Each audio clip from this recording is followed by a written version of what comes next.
Est-ce que vous voyez du coup la première page du diapo? Oui. Super. Alors très rapidement, donc Préval au Doubs, où est-ce qu'on est situé et qui on est? Donc on est situé dans le département du Doubs et la particularité du territoire, donc on est un syndicat de déchets, qui regroupe 8 collectivités adhérentes. La particularité, c'est qu'on a un territoire frontalier, donc frontalier avec la Suisse et très rural, puisqu'on a les 2 tiers du territoire du Doubs en superficie, mais seulement 145 000 habitants. Ce qui, en comparaison de des 2 autres syndicats, et notamment du syndicat de Besançon, qui est le Cyber, est finalement assez faible en termes de quantité d'habitants.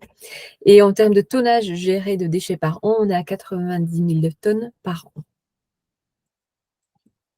Alors l'émission, donc forcément, on a un établissement public qui agit pour réduire et valoriser les déchets. Comment est-ce que ça se traduit? Ça se traduit par des actions de sensibilisation pour la réduction des déchets. Et c'est vraiment dans ce cadre-là que s'inscrivent les actions que je vais détailler un petit peu après. On a aussi toute une partie valorisation matière des emballages avec un centre de tri des emballages recyclables et des papiers. À savoir qu'on ne fait pas de surtri sur notre site. Et après, donc les emballages et notamment le flux de développement sont envoyés sur un centre de surtri parce que l'échelle n'est pas assez grande de notre centre de tri. On a bien sûr aussi toute la partie déchetterie, textile, amiante. La partie valorisation énergétique avec en fait un réseau de chaleur qui aujourd'hui alimente quasiment 100 établissements au sein de la ville de Pontarlier. Donc on a vraiment un très beau réseau de chaleur qui maintenant est arrivé à sa saturation. Donc on a 100 établissements qui sont aujourd'hui chauffés grâce à la valorisation énergétique des ordures ménagères du territoire. On va parler réemploi des emballages alimentaires aujourd'hui. Par contre, l'action de Préval, elle est sur tout le réemploi de façon globale. On peut, par exemple, citer deux projets qui sont quand même assez phares, qui voient le jour.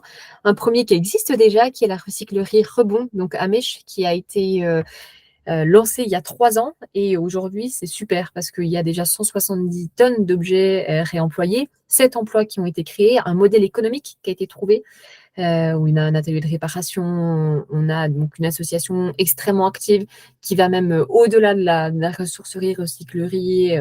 Enfin, il y a vraiment une super dynamique qui a été créée à Rebond, à Mèche. Et puis peut-être une des preuves de cette belle dynamique, c'est qu'on est déjà en train de réfléchir peut-être à son agrandissement, tellement ça marche bien. Il faut d'abord déjà penser un petit peu à pousser les murs. Donc c'est chouette. Et puis, on a le projet en fait d'avoir 2 pôles qu'on appelle des pôles d'économie circulaire. En gros, c'est repenser la déchetterie pour que cette déchetterie-là soit plutôt une ressourcerie, recyclerie et que la partie déchetterie, on va dire, arrive un petit peu plus en bout de chaîne.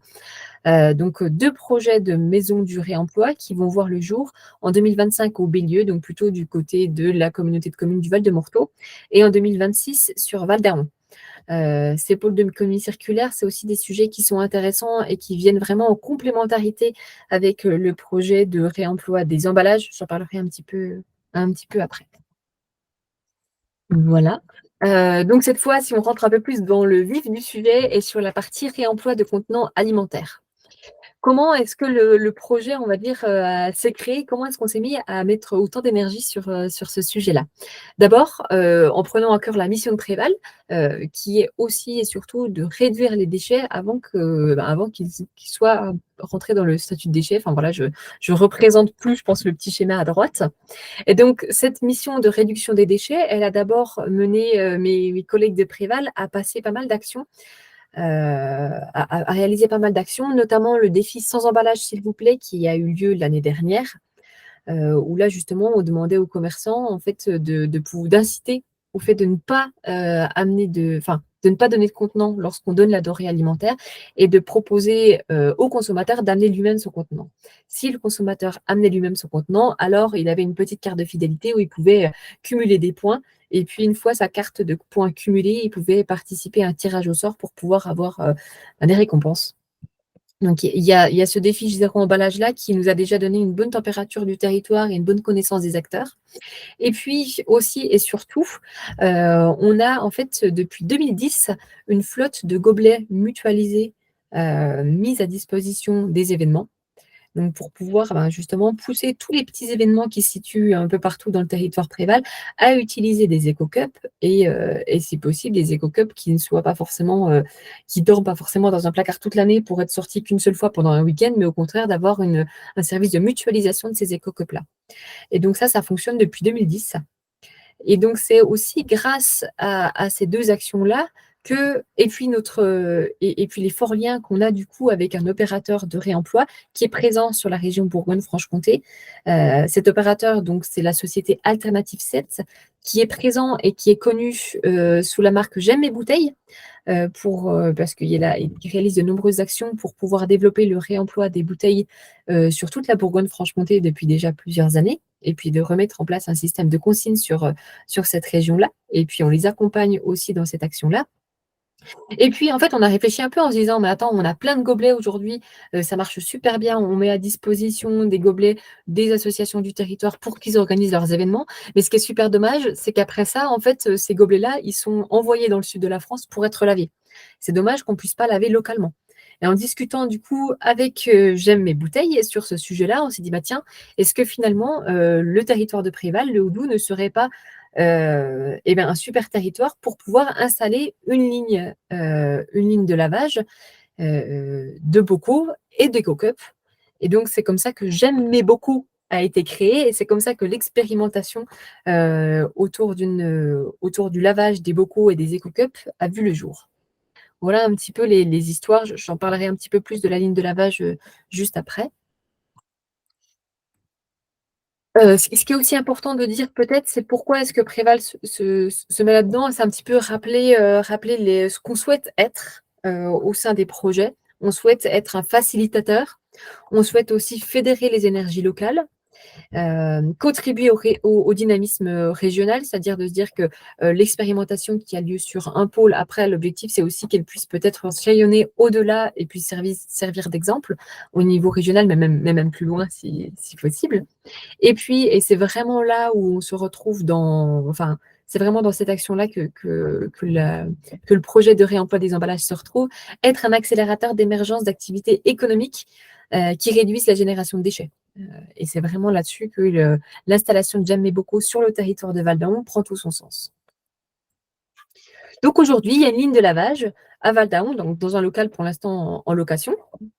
Cette ligne de lavage, en fait, elle permet un lavage par aspersion. C'est vraiment un truc, c'est une ligne assez classique, hein, qu'on peut retrouver dans des collèges ou dans des lycées pour pouvoir laver la vaisselle, finalement. Et puis, en fait, ce qui est intéressant, c'est de se dire qu'on voit un petit peu plus loin. Donc, pour l'instant, on est sur la phase expérimentale qui a commencé. Donc, l'installation de cette ligne, elle date de septembre 2023. Elle va continuer à minima jusqu'à décembre 2024 avec ce local en location. Mais on essaye aussi de voir plus loin et donc comme je le disais au début de ma présentation, on a ce projet de voir sortir de terre en 2026 une maison du réemploi, un pôle d'économie circulaire sur cette même ville de Val d'Aon. Et d'ores et déjà, des mètres carrés ont été fléchés au niveau du sous-sol de cette maison du réemploi pour que cette activité de lavage puisse potentiellement, et si l'expérimentation est un succès, être pérennisée dans le temps et puis se retrouver dans tout un écosystème qui agit pour le réemploi de façon encore plus large. Petite information, pendant que j'ai l'image de la ligne de lavage, il y a des portes ouvertes qui vont être organisées le 28 mars, donc jeudi prochain, sur le site de Val d'Aon. J'allais l'annoncer aussi à la fin. Ah, pardon, j'ai devancé sur ça. C'est grave. Alors maintenant, si c'est OK, je vais essayer de rentrer un peu plus dans l'opération. Donc l'opération, on l'a appelée Comptoir en moi, en hommage au dicton Comptoir Antoine anime ma foi, qui est la devise de la Franche-Comté. Et je vais essayer de vous expliquer pourquoi on fait cette opération, pour qui on l'a fait et comment. Alors pourquoi? Donc déjà, pour permettre aux acteurs du territoire d'être pionniers dans la mise en place du réemploi dans leur activité. Aujourd'hui, on sent qu'on est vraiment sur un moment charnière où les acteurs du territoire se posent de plus en plus la question, et aussi parce qu'il y a des obligations réglementaires qui arrivent, notamment avec cette obligation, enfin, en tout cas cet objectif en 2027 d'avoir 10% d'emballage réemployé sur le territoire français. Donc, c'est de se dire comment est-ce qu'on va permettre à nos acteurs sur le territoire d'être pionniers et d'arriver un petit peu en avance de phase de tout ça. Le fait d'arriver en avance de phase, ça va aussi peut-être permettre, de favoriser, l'orientation des aides financières à la mise en place du réemploi des emballages vers ces acteurs-là. Parce que c'est vrai qu'aujourd'hui, Citeo a quand même, ouvert les vannes et puis, il projette 100 millions d'euros d'aides sur 2025 à destination des acteurs de l'alimentaire, pour la mise en place du réemploi. Et donc c'est aussi de se dire: «Réfléchissons maintenant, mettons en place ces choses maintenant pour qu'aussi on ait un territoire et des acteurs qui soient préparés pour pouvoir répondre à ces appels à projets, à l'avenir. C'est aussi, la volonté de faire émerger et de stabiliser l'activité de lavage de contenants sur le territoire. Voilà, on a de la chance d'avoir, Jem et Bocaux donc qui s'installent sur notre territoire. C'est un pari qui est un pari risqué avec, des entrepreneurs motivés. Donc l'objectif, c'est aussi de pouvoir faire en sorte, de pérenniser un maximum ça pour pouvoir aussi demain avoir, tout simplement des emplois, sur le territoire.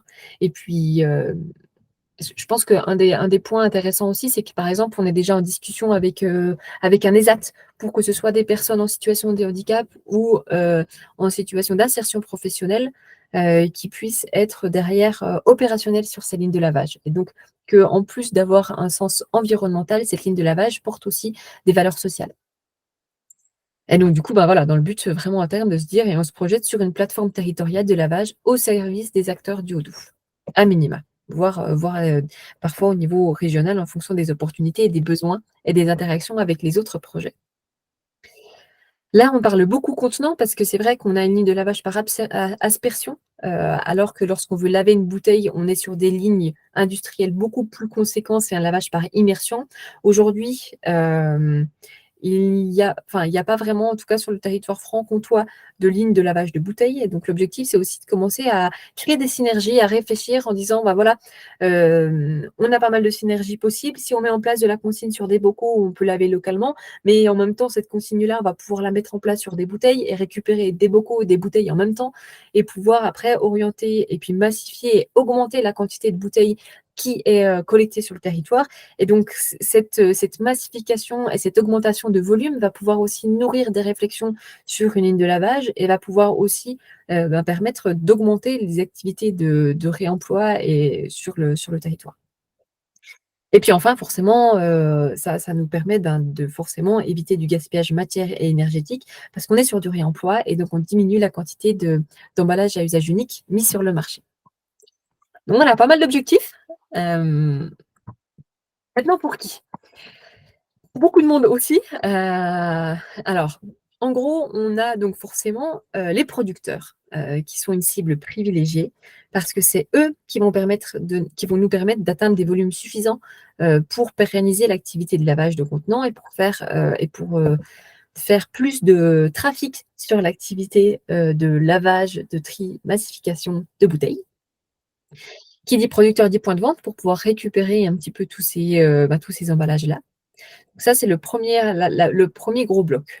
On est aussi un bloc très important qui sont les restaurateurs et traiteurs, avec l'idée derrière ça de mettre en place en fait, des contenants consignés pour les plats emportés. Par exemple, que demain, le doggy bag soit dans un contenant réemployable, ou alors que quand on prend un plat emporté, qu'on soit sur un contenant réemployable. Donc ça peut être à l'image de ce qui se fait déjà ailleurs sur le territoire national.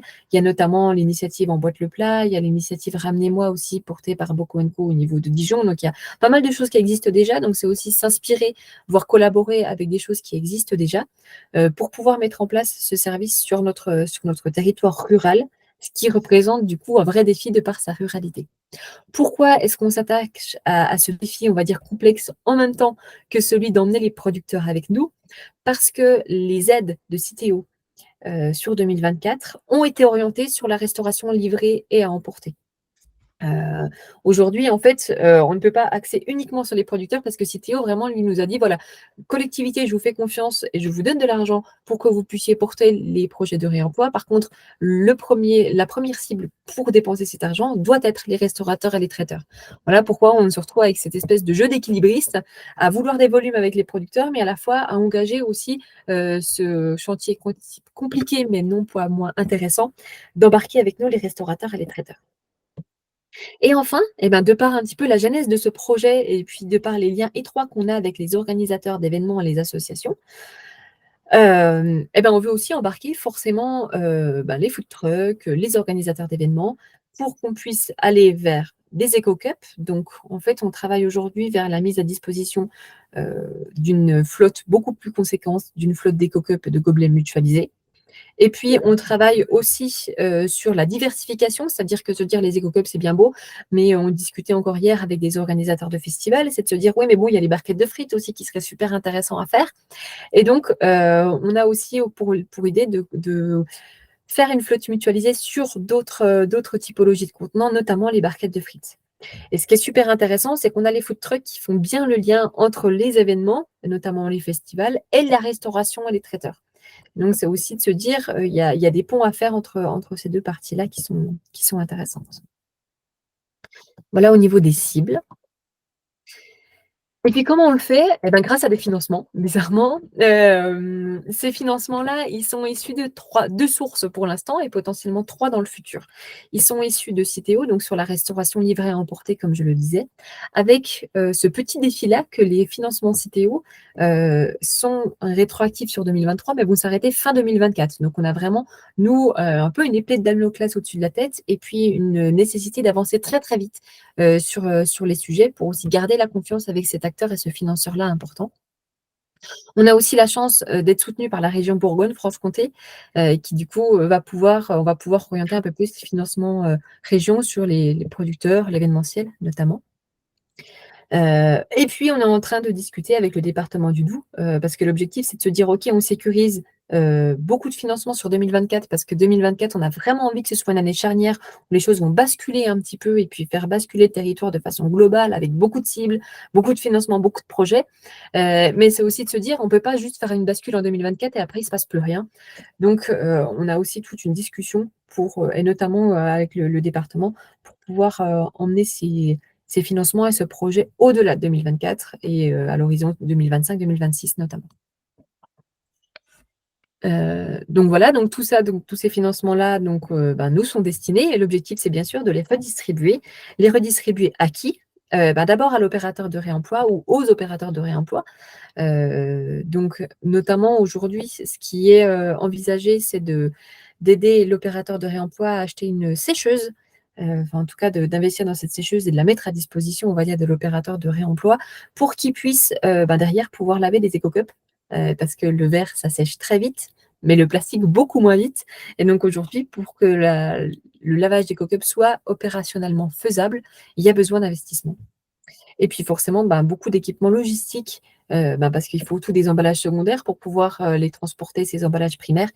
Et c'est vrai que le travail logistique, c'est un vrai, vrai, vrai sujet, sur le sujet du réemploi. Au niveau des producteurs également, en fait, avec du soutien à l'achat de contenants réemployables, du soutien au lavage de ces contenants et des animations de groupes de travail, déjà pour pouvoir réfléchir ensemble, sur les typologies de contenants, comment est-ce qu'on peut mettre en place les choses et aussi pour les préparer aux appels à projets CTO qui sortent en 2025 pour qu'ils soient eux-mêmes directement destinataires de certains financements. Les restaurateurs-traiteurs, donc comment on va les soutenir? Du soutien à l'achat de contenants également et puis du soutien à la mise en place d'un service de consigne mutualisé. Donc là, c'est pareil, c'est des groupes de travail pour voir quels restaurateurs, quels traiteurs sont partants, comment est-ce qu'on peut les aider, comment est-ce qu'on peut venir s'inspirer des initiatives qui existent déjà sur d'autres territoires pour, faire en sorte que la mayonnaise prenne et qu'il y ait une offre de contenants réemployables, pour la restauration sur le territoire. Et enfin, les événements, je le disais tout à l'heure, avec l'achat d'une flotte de gobelets mutualisés et d'autres contenants. Je ne l'avais pas mis là, mais il y a aussi d'autres contenants, type barquettes de frites. Voilà un peu le pourquoi, pour qui, comment. Dans quel délai maintenant? Alors il y a beaucoup de choses sur 2024. Pour l'instant, 2025, je me suis épargnée de mettre, trop de choses. On verra bien comment 2024 fonctionne. Alors, donc ce qui s'est passé avant aujourd'hui, puisque aujourd'hui on est à peu près là, on a contractualisé, structuré le projet. C'est vrai que ça prend du temps de, signer les contrats, mettre en place les conventions, mettre en place, pas mal de choses pour pouvoir, faire en sorte que l'année se découle, bien et juridiquement, être juridiquement dans les clous. Et là, en fait, on est totalement dans la phase de mobilisation, d'animation de groupes de travail. En fait, donc on a 3 villes principales sur le territoire qui sont Pontarlier, Morteau et Val-d'Aon, sur lesquelles, on va aller mobiliser, informer les, parties prenantes, donc les restaurateurs, les traiteurs, les producteurs, les organisateurs d'événements, avec 3 soirées où on va un petit peu leur expliquer les modalités de financement. On a Melchior, de Consigne et Réemploi qui nous fait l'honneur de venir aussi, sur la partie réglementation. Et puis la société Alternative 7, sous la l'égide J'aimais beaucoup, qui va aussi venir présenter son outil de lavage. Ce mois-là de mars, c'est aussi le mois du lancement des lavages à façon de gobelet pour l'événementiel, puisqu'on a les premiers événements qui vont être lavés, de façon, opérationnelle par J'aimais beaucoup, la fin du mois de mars. Donc ça, c'est très chouette. Et puis donc sur l'événementiel après, l'objectif et là on est en discussion donc avec les différents événements, pour, porter, cette nouvelle activité sur le territoire, voir, quels investissements en termes de flotte mutualisée il faut faire pour pouvoir répondre aux besoins de tous les acteurs du territoire. Donc une fois cette phase de mobilisation finie, on se projette sur, un accompagnement, des groupes de travail, un accompagnement aussi au cas par cas avec, de l'essai de lavage en fait, tout simplement. De se dire est-ce que ce qu'ils mettent dans les bocaux par exemple, c'est lavable? Est-ce qu'on arrive à enlever ou est-ce qu'il y a toujours de la graisse qui traîne ou est-ce que enfin voilà, on n'arrive pas à laver? Est-ce que l'étiquette se décolle bien au lavage? Comment est-ce qu'on peut mettre en place un retour de consigne? Comment est-ce qu'on peut, quel positionnement tarifaire peut se permettre J'aimais beaucoup pour pouvoir à terme penser à un équilibre économique et quel accompagnement nous Préval on met en place en face pour que faciliter ce passage à l'action et puis essayer de lisser au plus possible pour l'opérateur de réemploi et pour le producteur ce surcoût lié au lancement de l'opération. Donc ça va être un petit peu tout ça va s'écouler, tout au long de l'année à partir du mois de mai. Sur ce mois de mai-là aussi, en fait, à la fin du mois de mars, normalement, il va y avoir les appels à projets, encore plus de réemploi de Citeo qui vont sortir et qui vont se terminer normalement au 1er novembre, si c'est comme l'année dernière. Donc là aussi, il va falloir, décortiquer un peu les financements, les opportunités de financement qui vont sortir pour l'année prochaine et puis aller chercher, les opérateurs qu'on aura identifiés dans cette phase de mobilisation pour les accompagner à la réponse, à ces appels à projets-là. Et ce qu'on espère, c'est qu'à partir d'octobre à décembre, on puisse avoir un lancement opérationnel d'un lavage à façon de bocaux. Donc on n'est pas sur de la standardisation, là on est vraiment sur du lavage à façon pour l'instant. Et puis, commencer à y voir un peu plus clair sur, la mise en place de la consigne, avoir un circuit de collecte mutualisé. Peut-être un autre élément important, donc là, c'est vraiment marqué, lavage à façon et jusqu'à, on va dire, dernier trimestre de l'année 2024, on se positionne et l'opérateur de réemploi se positionne vraiment sur du lavage à façon. Le but, c'est de faire évoluer, en tout cas, une partie de l'activité vers de la standardisation. Heu, Pourquoi? Parce que forcément, ça va avoir des impacts coûts importants.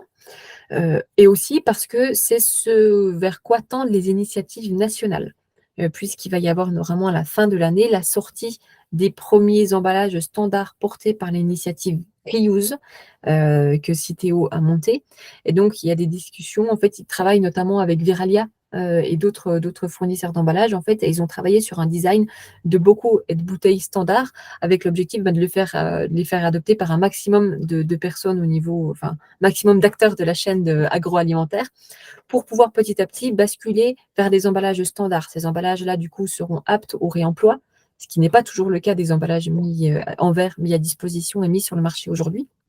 Et puis surtout, ils seront communs, ce qui va quand même permettre une mutualisation beaucoup plus simple.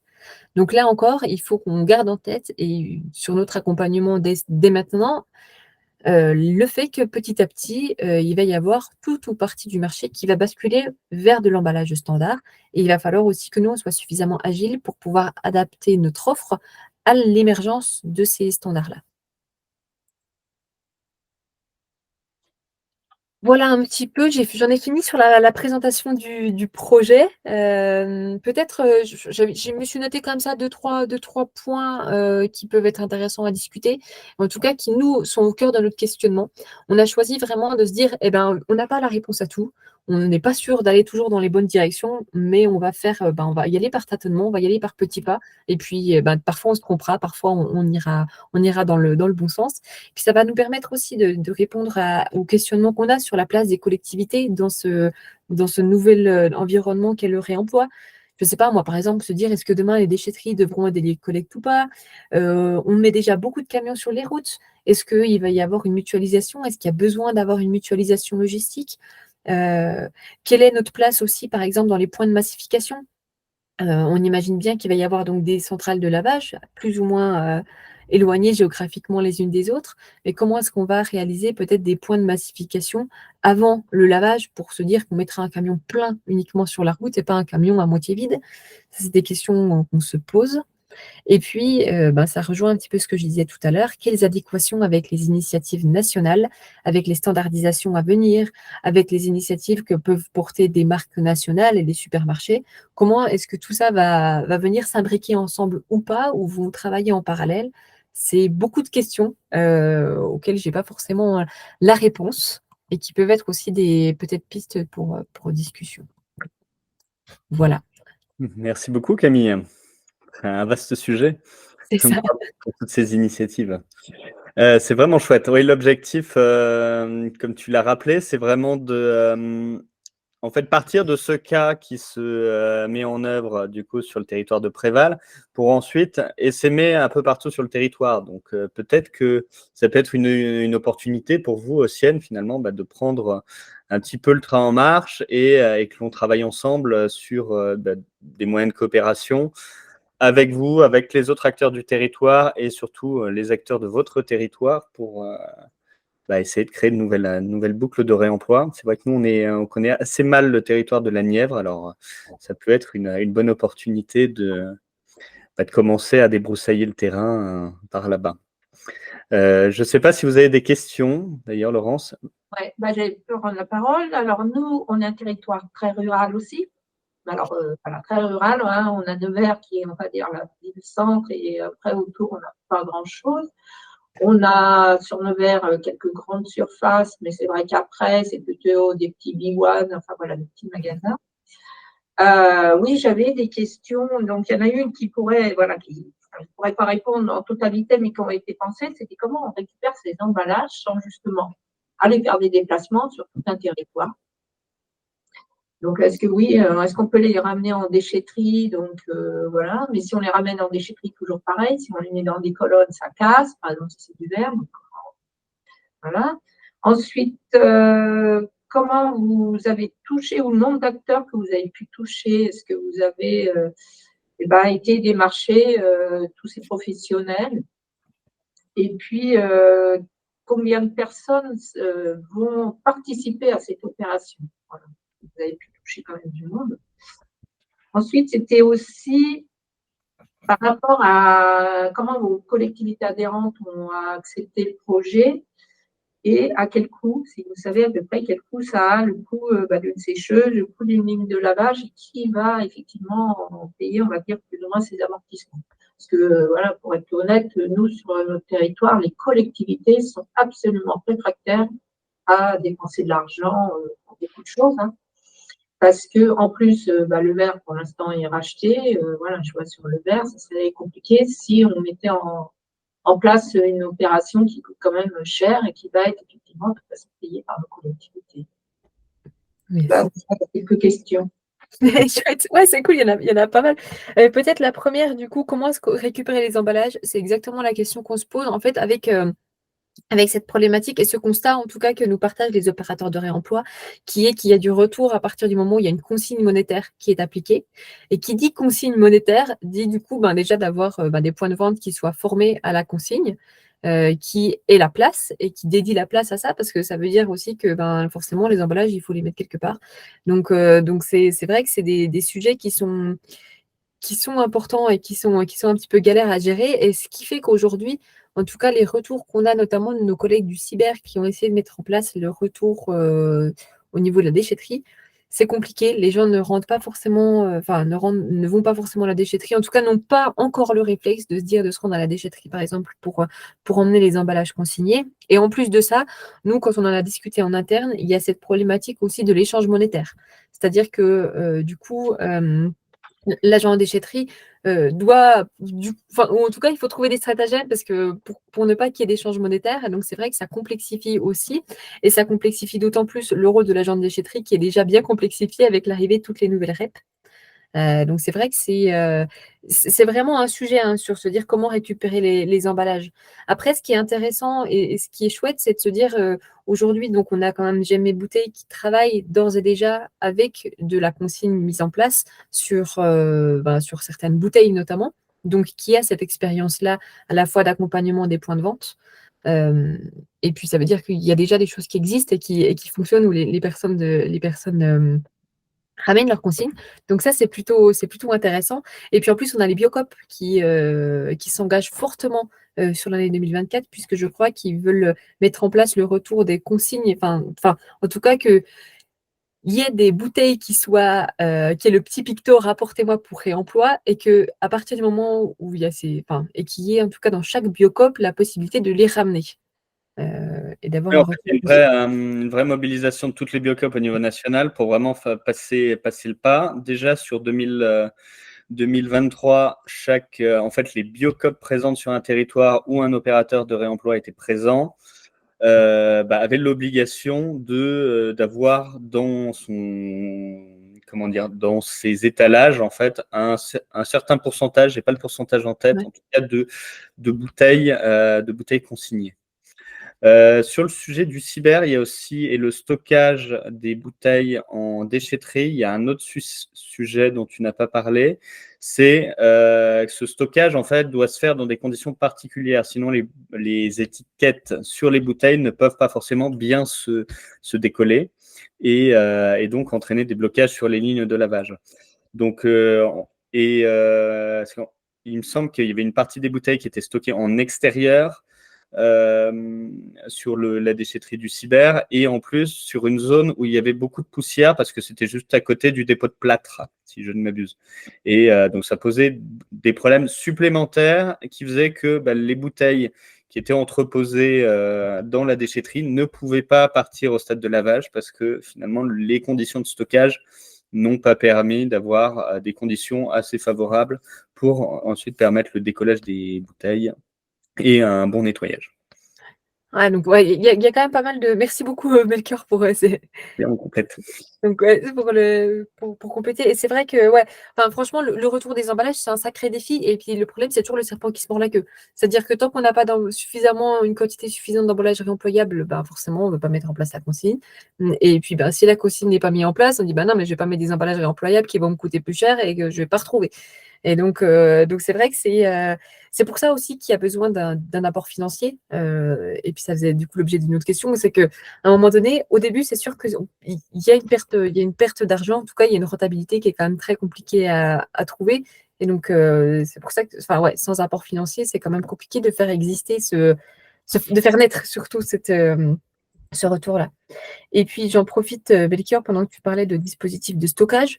C'est aussi une vraie problématique et je pense que ça va être une vraie problématique pour les collectivités aussi et où peut-être on va nous demander de se saisir de cette problématique-là, c'est les points de massification. C'est de se dire, voilà, on va laver à un endroit.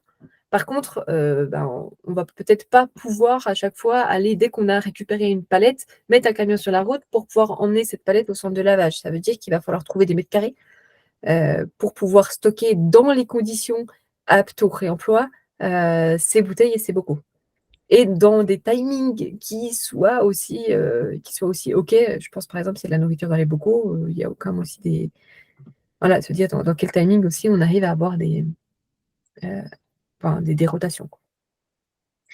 Donc voilà, au niveau de comment récupérer. Je ne sais pas si, Maker, tu voulais rajouter des choses sur la question de comment on récupère les emballages sur ce point-là. Non, ça me paraît plutôt clair. Je remarque, je vais peut-être ajouter quelque chose.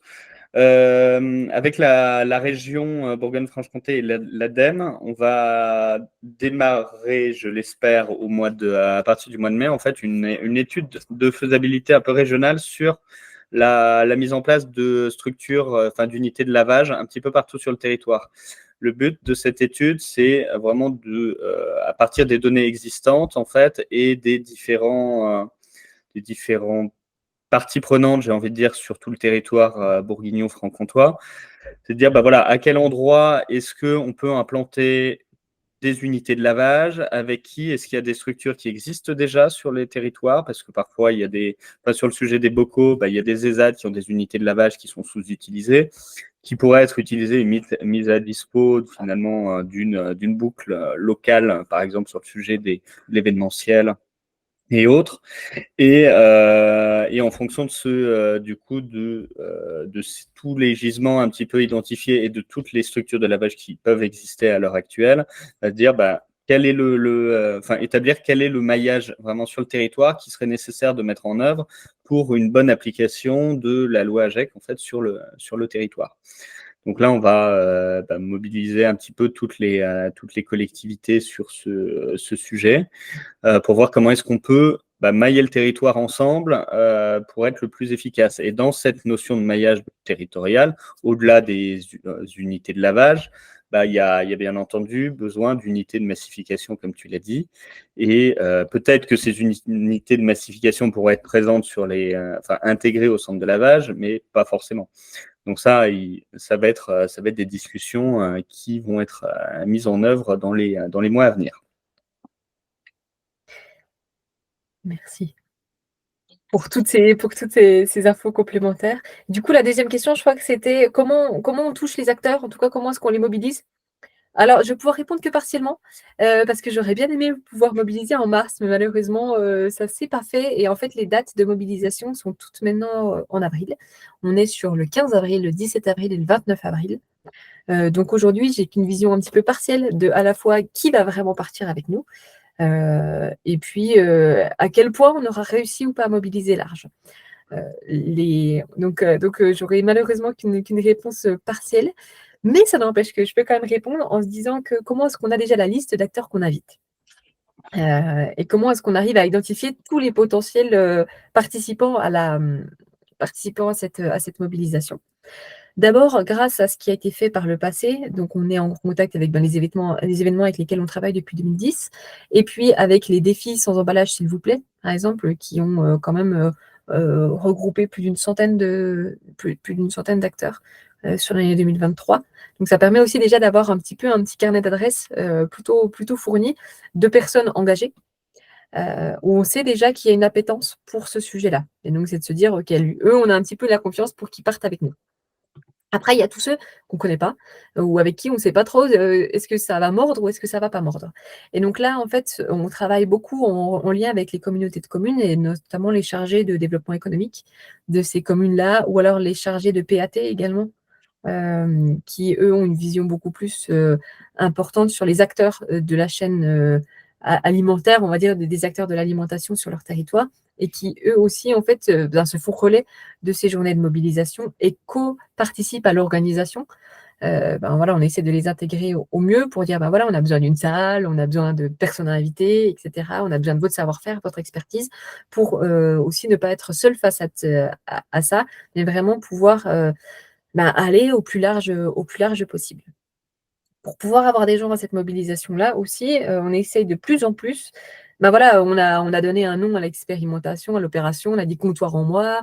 On commence à travailler, par exemple, là, on va aller voir une petite radio locale début avril, etc. L'objectif, c'est aussi de communiquer, faire parler du projet, petit à petit, commencer à rentrer dans le paysage de tout un chacun, que ce soit citoyen ou professionnel, pour que tout le monde soit au courant déjà, rien que du fait qu'il existe une ligne de lavage sur le territoire, parce qu'aujourd'hui, ce n'est pas le cas. Et c'est aussi la curiosité, on espère, qui va nous apporter un petit peu de personnes autour de la table pour les faire passer à l'action. Donc du coup, vous l'aurez compris, je ne peux pas dire combien de personnes on embarquera à terme. On a des objectifs, forcément, on aimerait avoir au moins une dizaine de restaurateurs, on aimerait avoir une dizaine d'événements au moins cette année, voire un peu plus, ça on en aura plus, je pense. On aimerait avoir, pareil, une dizaine de producteurs, ce serait chouette. Mais voilà, pour l'instant, ça reste des objectifs. Dans la réalité, on a quand même encore pas mal de flou. Est-ce que vous avez mobilisé aussi le tissu associatif local via, je sais pas, les élus en charge de l'associatif sur les différents territoires? Eh ben, c'est super difficile. C'est plus difficile à mobiliser. Alors, c'est toujours pareil. On demande aux collectivités plusieurs fois et encore et toujours de nous proposer, en tout cas, de trouver les bonnes associations, parce qu'il y a beaucoup d'associations, donc il y a un petit tri à faire. Mais par contre, tout ce qui est association qui organise des événements, on les confie. Et tout ce qui est association avec une forte appétence environnementale, on les convie aussi, parce que demain, ça peut être aussi des maillons très importants de la chaîne, notamment sur la partie bénévolat. Si jamais on est sur de la restauration, par exemple, et qu'on a une flotte mutualisée, rien que pour faire de la sensibilisation ou pour des opérations ponctuelles, on aura aussi besoin à un moment donné de s'appuyer sur des forces vives bénévoles. En tout cas, dans un premier temps, ça pourra en tout cas être un des scénarios. Donc, il est aussi notre devoir de les intégrer dès le début. Donc ça, ouais, c'est les deux cibles en termes d'association qu'on essaie de toucher. Et puis les points de vente aussi. Je ne les ai pas cités juste avant. Et c'est vrai que les points de vente, voilà, si on a plein de producteurs, mais que personne ne veut à un moment donné faire du retour de consigne, ça ne passera pas. Donc là aussi, et c'est vrai que là-dessus, c'est vraiment, on joue et on va essayer de jouer beaucoup aussi sur le fait qu'il y a énormément d'aides à aller chercher l'année prochaine sur la partie réemploi du fait de l'initiative Reuse portée par Citeo. En tout cas, il y a des aides, il y a des choses qui sont, que ce soit à destination des producteurs, que ce soit à destination des metteurs en marché, des points de vente et des opérateurs de réemploi. Et c'est de se dire, OK, à un moment donné, on est tous des tout petits. En tout cas, peut-être pas au niveau des metteurs en marché et des supermarchés, mais par contre, sinon, au niveau des producteurs, on est un territoire rural comme le vôtre. Donc, c'est vrai que c'est de se dire tout seul, on ne peut pas y aller. Mais par contre, si on arrive à se parler, à se connaître ensemble et discuter dès maintenant, alors on va pouvoir y aller ensemble l'année prochaine. Et puis, je pense que c'est aussi, ça fait bien le lien avec la dernière question, du coup, c'est de se dire quel est le coût pour les collectivités et comment est-ce qu'on fait en sorte qu'elles nous suivent. Eh ben, je pense qu'il y a déjà une vraie... le financement est important quand même. Et c'est vrai que là, aujourd'hui, il y a des financements qui sont disponibles et c'est de se dire, bon, bah voilà, de toute façon, on est sur une mission de réduction des déchets. Ça fait partie intégrante de ce qu'un syndicat de déchets doit gérer, des problématiques qu'on doit résoudre. On a la possibilité de pouvoir aujourd'hui toucher des financements assez importants, notamment au niveau de Citeo, hein, parce que l'appel à projet encore plus de réemploi, en gros, Citeo prend en charge sur des dépenses de fonctionnement et d'investissement 70%. C'est vrai que ça donne des arguments, on va dire, financiers qui déjà permettent d'arriver avec, en disant, c'est pas juste, on n'a pas juste besoin d'un gros chèque, on a besoin d'un chèque, oui, mais finalement pas si important de ça, compte tenu de l'ampleur du projet qu'on va pouvoir porter. Je ne sais pas si ça répond aux questions. Si Il jamais y avait la question du coût de l'unité de lavage aussi. Ah oui. Le coût de l'unité de lavage, la sécheuse. Voilà. Ouais. Après, si on a bien revenir sur la réglementation, sur les fameuses barquettes de frites, comment on va les laver, comment elles se tiennent, parce que ça doit casser le plastique. Et effectivement, toujours pareil sur la réglementation au niveau alimentaire, est-ce qu'on peut la remettre? Comment on peut certifier que c'est propre? Ouais. Alors le coût de la station de lavage, c'est pas nous qui avons investi dans la station de lavage. Pour le coup, là, c'est plutôt la région Bourgogne-Franche-Comté. Et donc, je n'aurai pas le détail. Et à voir, je vois Belcoeur qui fait la tête, ou alors c'est directement. Je pense qu'il y a un cofinancement, peut-être région avec J'aime mes bocaux, à voir. En tout cas, c'est pas Préval sur la station de lavage. Et elle a une certaine dimension, là, parce que en pensant en la voyant, elle a une longueur obligatoire, il y a des choses pour dire il faut qu'elle fonctionne, il faut quand même une certaine longueur, certaines unités, on va dire, modules. Parce qu'on a vu, c'est comme effectivement dans un restaurant scolaire. Il y a des casiers, voilà. Là, on met dedans, ça passe sur un espèce de petit tapis et après c'est lavé. C'est lavé comment? Pas manuellement quand même, c'est la machine. Non, c'est la machine. C'est la machine, ouais. Bon, et après, voilà, ce qu'il faut qu'il y ait quand même une certaine longueur. Je sais pas. En fait, je pense que c'est pas une histoire de longueur, c'est en fait quand tu es dimensionné une station de lavage, c'est en fonction du besoin qui peut correspondre. par exemple, là, tu parlais du coup du cas de la station de lavage à Val d'Aon. Elle va nécessiter l'investissement d'un système de séchage pour permettre justement le lavage d'EcoCup. Donc ça, par exemple, c'est un module qui est facultatif. Par exemple, on a Bocaux & Co qui est basé à Dijon, qui fait du lavage à façon de bocaux. Et ces bocaux, finalement, ils n'ont pas besoin de séchage parce que à la sortie, il suffit qu'ils soient entreposés sur une étagère et ça sèche tout seul, hein, j'ai envie de dire. Au niveau des contraintes sanitaires, peut-être dire, en fait, donc voilà, donc en termes de taille, c'est surtout la taille du panier, et donc après, c'est une question de business model économique. Plus on en met, plus on arrive à en faire laver beaucoup en moins de temps, et la fois, plus l'achat de départ est coûteux, etc. Mais par contre, au niveau des contraintes sanitaires, on a déjà la mise en place notamment des normes HACCP sur le procédé de façon générale, c'est-à-dire qu'on n'a pas que la station de lavage, mais on a aussi le fait, par exemple, que le propre et le sale ne soient pas en contact, etc. Et alors, il y a des spécialistes en parleront mieux que moi, mais en tout cas, il y a toutes des normes qualité, que ce soit au niveau au niveau de l'organisationnel, de l'opérationnel à mettre en place pour que les choses puissent être faites suivant les normes françaises, européennes et les critères de qualité que demanderont les clients. Donc ça, c'est un premier point. Et le deuxième, c'est aussi que c'est forcément, et ça doit être corroboré, et la ligne de lavage est validée en fonction aussi d'analyse laboratoire et d'analyse microbiologique pour s'assurer tout simplement que le lavage a été efficace et qu'il n'y a pas que ça a été efficace et qu'il n'y a pas de reste de germes microbiologiques au-delà des seuils acceptés par la réglementation. C'est plutôt dans ce sens-là, plutôt que des longueurs, c'est plutôt, on va dire, une mise en place d'un système qualité qui soit conséquent. Du coup, ça veut dire qu'il faut faire des analyses par un laboratoire. Il faut le faire intervenir ou voilà. Alors après, c'est toujours pareil, ça va dépendre. Il y a des phases de validation du protocole de lavage. Je ne veux pas rentrer dans un métier qui n'est pas le mien sur qu'est-ce qu'il faut faire ou pas faire pour valider une opération de lavage. Mais par contre, il y a aussi pas mal d'autotests assez simples juste avec des sucettes où on vient frotter contre l'intérieur, par exemple, d'un bocal et puis on a tout de suite le résultat microbiologique bon, pas bon. En fait, il y a plusieurs échelons, quoi. Il y a la validation, on va dire, par un laboratoire extérieur. Il y a des autotests à mettre en place avec des fréquences spécifiques en fonction des besoins qualité du protocole HACCP qu'on aura mis en place, des demandes clients et puis de la typologie de ce qu'on va laver.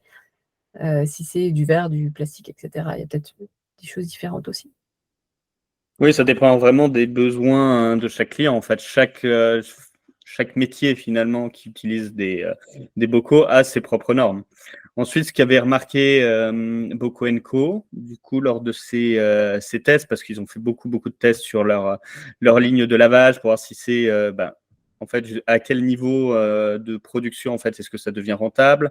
Pour eux, la question des normes, il apparaissait que finalement les bocaux qui sortaient directement de leur ligne de lavage étaient quasiment plus propres que du neuf qui sortait d'une ligne de neuf, parce que finalement il y a la question du stockage de ces contenants neufs qui intervient après, et ça c'est plus du ressort finalement du fabricant. Donc là, il va y avoir les mêmes problématiques. En fait, en sortant d'une ligne de lavage, il y aura un certain niveau de qualité, mais ensuite, avant qu'il soit utilisé et que du contenu soit inséré dans ces contenants, il peut se passer beaucoup de choses. Si vous posiez la question des barquettes de frites, ouais. Barquettes de frites, là, je pense qu'il y a la possibilité à la fois d'utiliser du plastique réemployable ou du verre. De toute façon, ça c'est à peu près le même principe. Après, je ne sais pas sur le nettoyage s'il faut des températures plus élevées vu qu'il y a de la graisse ou autre, mais ça, il faudra rentrer sur le sujet avec, je pense, du coup, j'aime mes bocaux. Je pense qu'eux, ils ont toutes les informations là-dessus, sauf si tu en as, Camille. Mais... Non, c'est ça. Enfin, honnêtement, aujourd'hui, les barquettes de frites, quand on regarde, c'est des barquettes de frites qu'on imagine en polypropylène plutôt.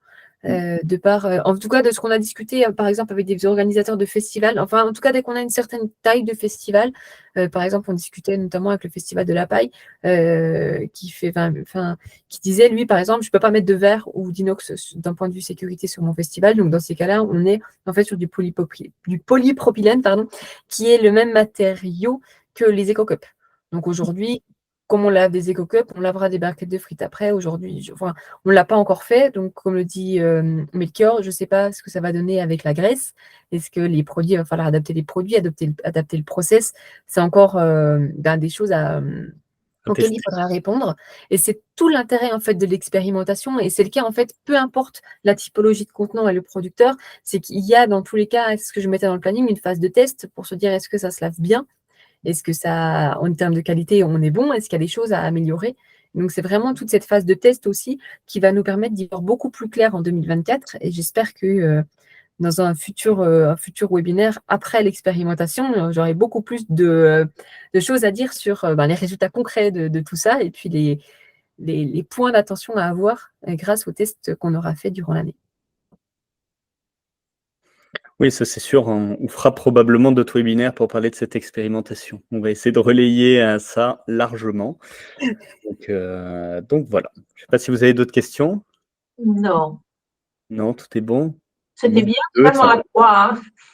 Oui, ça vous a paru intéressant, bon, tant mieux. Tant mieux. Donc, il y avait quelques annonces. On a parlé d'une Camille. Il y a du coup les portes ouvertes de J'aime mes bocaux à Val d'Aon jeudi de la semaine prochaine. Du coup, ça vous pouvez tout à fait vous y rendre. L'équipe sera quasiment au complet, je crois, toute la journée. C'est organisé dans le cadre du mois du vrac et du réemploi. Sinon, on a un autre webinaire, nous, d'organiser le 17 avril prochain avec un nouvel acteur qui arrive en Bourgogne-Franche-Comté qui s'appelle Drink Dong, qui est une jeune société qui distribue dans une petite partie de la Bourgogne pour l'instant des produits embouteillés et consignés. Donc, ils ont un fourgon. C'est un peu le même principe que l'autre société qui s'appelle Le Fourgon. Donc, ils ont un fourgon, des livreurs qui passent un petit peu partout sur le territoire pour à la fois livrer, des contenants alimentaires pleins. Et à chaque fois qu'ils en relivrent, ils font une tournée, ils récoltent les contenants consignés pour ensuite aller les remettre les rendre à leurs fournisseurs qui s'occupent du lavage, si je ne m'abuse, et ensuite les remettre dans la boucle. Voilà, un petit peu sur toutes les infos. Donc, il y avait une question, ça me fait penser à la quantité d'eau qu'on utilise. Oui. C'est toujours un peu la question. C'est-à-dire que déjà, on est en train de remettre un système qui existait à une certaine époque. Donc, effectivement, le magasin, tout ça, il va falloir qu'il puisse s'équiper. Mais en fait, voilà, est-ce qu'en faisant ça, surtout là, maintenant, on sait que l'eau, c'est vraiment une valeur très précieuse, parce qu'il peut y avoir des systèmes, je ne sais pas, de circuits fermés pour au moins réutiliser cette eau, peut-être pour pré-laver à l'avance. Voilà. Oui, ça va être un sujet qui va être très étudié dans cette étude régionale qu'on va faire. On va mettre en parallèle les potentielles zones d'installation de nouvelles stations de lavage. Essayer de le corréler en fait à cette question de la gestion de l'eau et de l'impact environnemental de ces usines. Donc ça, on aura un petit peu plus d'informations, je pense un peu plus tard dans l'année ou début d'année prochaine. Mais bien sûr, c'est un élément à prendre en compte. Et peut-être à noter aussi qu'il y a déjà eu des travaux de l'ADEME réalisés, notamment avec des analyses de cycle de vie comparatives entre du réemploi avec lavage et du recyclage qui utilise aussi de l'eau. Donc, il y a aussi des données peut-être à aller chercher et à avoir dans ces études-là. Et bien sûr, c'est un des indicateurs qu'on va suivre, nous, pendant l'expérimentation de lavage de contenants. C'est vrai que toutes ces études de l'ADEME, il y en a une bonne partie qui sont présentes sur notre espace ressources, sur notre site internet. Donc, il ne faut pas hésiter à aller voir. Ouais. Et c'est vrai que ça serait intéressant, c'est de voir le dimensionnement qu'il faut prévoir. Par exemple, nous, voilà, actuellement, on a un petit centre de tri aussi au papier. On a de moins en moins de collectivités qui sont en emballage séparé papier. On est de plus en plus en multi. Et l'idée, c'est de dire qu'est-ce qu'on pourrait refaire de ce centre de tri. Et voilà, quelles vont être les réglementations aussi. Je veux dire, bon, est-ce qu'il faut mettre à côté, je ne sais pas moi, prévoir des vestiaires, je ne sais pas, des douches ou quelque chose, voilà, au cas où les gens s'ébouillantent. C'est vraiment le dimensionnement et de la chaîne et peut-être des obligations autour. Oui, bien sûr.